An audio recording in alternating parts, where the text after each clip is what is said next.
What's it up, guys? Sarfo once again, and welcome back to another video. Guys, I'm really happy that I'm going to introduce this series to us, because this series is one of the series that I've been waiting, the long-waited series.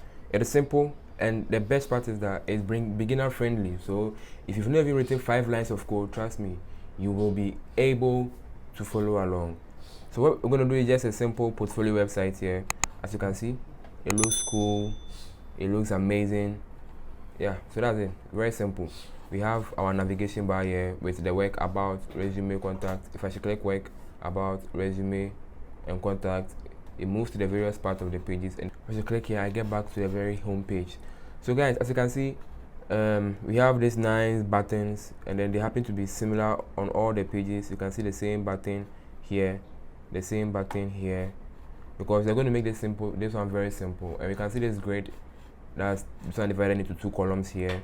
This one also divided into 2 columns, everything 2 columns, also 2 columns here.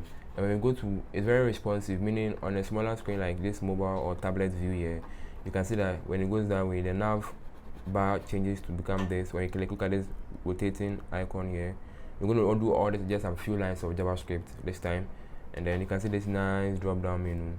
The same thing, everything gets stacked on top of one of each other perfectly and simply, making things quite easier for us.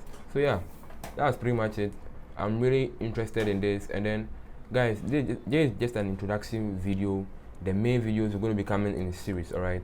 And all the code as well as the pictures and everything can be found in GitHub. I have the link in the description below.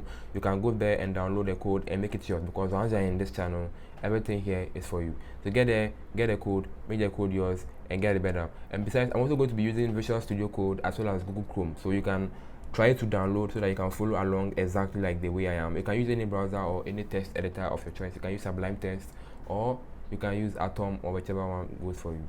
But then I'm going to use VS Code. Try to download it so that you can follow along. So guys, without much ado, I'm going to just catch you in the very next video.